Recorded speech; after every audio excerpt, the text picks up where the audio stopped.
Let's begin by looking at the utility effect located in the audio effects section of the browser. I'm going to bring it onto this chords track here because it's got a fairly wide stereo signal. And so it's a very small looking device with two buttons at the top, one of which mutes the incoming signal. So we can just completely remove any signal flowing through. For example. Simple as that. Now we can also remove any DC offsets that might be present in the incoming audio, which is not typically going to be audible. Here we can adjust the gain. So we can boost a quiet signal or tame an unruly signal. This is particularly useful for gain staging issues. For example, when you have a number of audio effects and they are pushing the signal into the red. What you really want is to maintain a nice clean green signal from one device to the next. So if you cannot achieve the desired effect from an effect plugin without going into the red, you can place the utility effect after it to reduce the gain and keep everything nice and green before flowing into the next effect in the chain.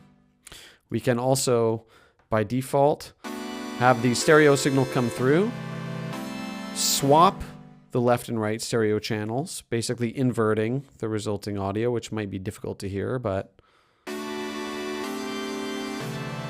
it does give a bit of a different effect.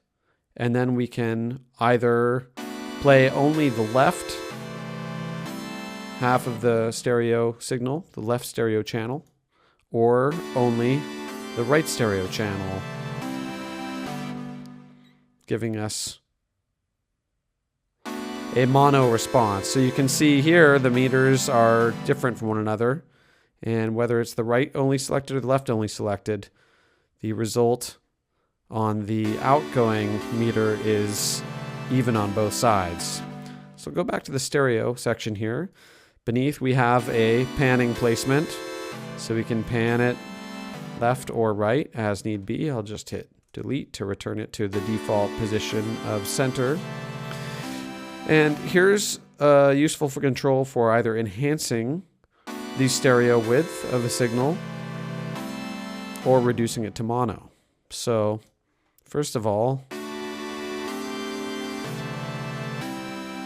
I've just turned this into a mono signal by reducing the width to 0%, collapsing all the stereo information down to a signal that is equal on both sides at all times, as you can see again on the outgoing meter. However, we can also enhance the stereo signal up to 200%, which will essentially play back only the stereo information and none of the center or mid stereo. So as you increase the width to get more of a stereo signal, you may find you also need to increase the gain to retain the same levels going out. We can also invert the left phase amount.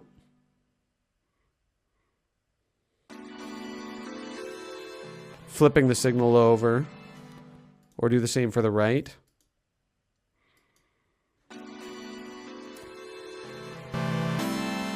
Or both simultaneously to create some interesting phase effects or to address phasing issues if you have any.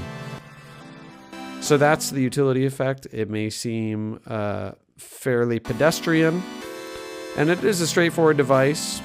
It's not one of the most creative devices in Live, but knowing how to use it, I'm sure it will come in handy in your studio.